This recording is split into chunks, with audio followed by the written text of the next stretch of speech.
Hey everyone, I'm back, and today we're going to be talking about Silence. And this movie is directed by Martin Scorsese, and it stars Andrew Garfield, Adam Driver, Liam Neeson, and it came out in 2016. And I thought this movie was great, and I'm a big fan of Martin Scorsese's movies. I've seen a decent amount of them. I haven't seen everything. I haven't seen After Hours or some other stuff that I haven't seen yet. Like, I'm always surprised as to like how many movies I haven't seen yet from him, because he has such a big catalog of films. But I'm getting a little off the track here. What I really enjoyed about this movie was the tone of the film. I really enjoyed the somber nature of everything, and just how hopeless things are at points. And the movie does do a good job at conveying the emotions that it's trying to, and you do feel like you're part of the environment that this movie is taking place in. This movie is also not afraid to tug at your heartstrings at points, and I think this movie does that very successfully. And I thought this movie had a really great cast. Like, Andrew Garfield did a great job in this movie. Adam Driver was amazing in it. Liam Neeson's good in it too. And they do bring a lot to their characters, and the characters are also very interesting, and they're characters that you can get behind and also understand. And that's what makes the story compelling, at least for me.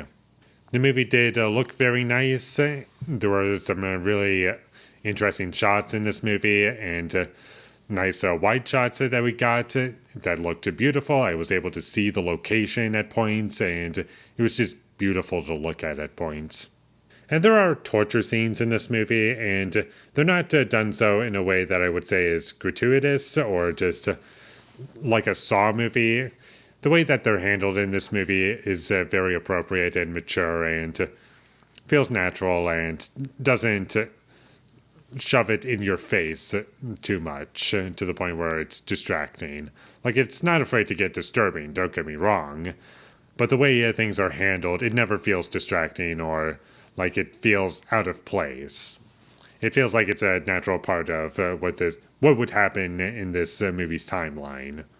And despite this movie being over 2.5 hours long, I never really felt the runtime. I felt as though it was pretty well paced, and there was always something new going on, even when I felt as though we were maybe possibly reaching a point where, yeah, like we've explored some really interesting things, but now I feel like it's going to run out of steam. It proved to me that I was wrong, because it just comes up with something more interesting and just continues and continues. And this movie is also challenging at points, which is something that I really appreciated, because not every movie is able to do that successfully. And I feel as though it did that in a way that was like icing to the film. Like, the film has a lot to it already, and the challenging aspects of the film are things that like I appreciate and bump it up for me.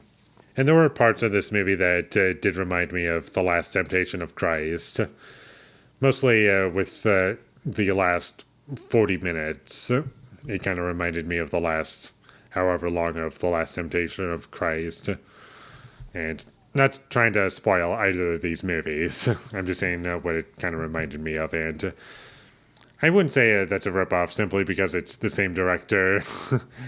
And it's not really ripping off if he's ripping off himself. So to me, that's fine.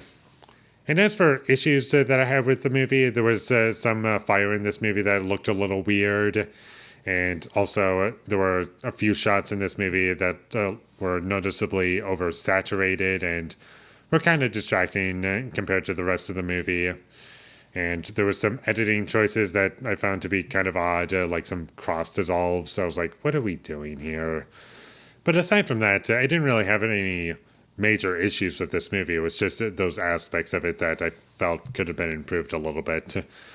And overall, this is a really great Scorsese movie that I would highly recommend, and I would definitely watch this movie again. And it kind of stands out a bit from Scorsese's filmography, I feel.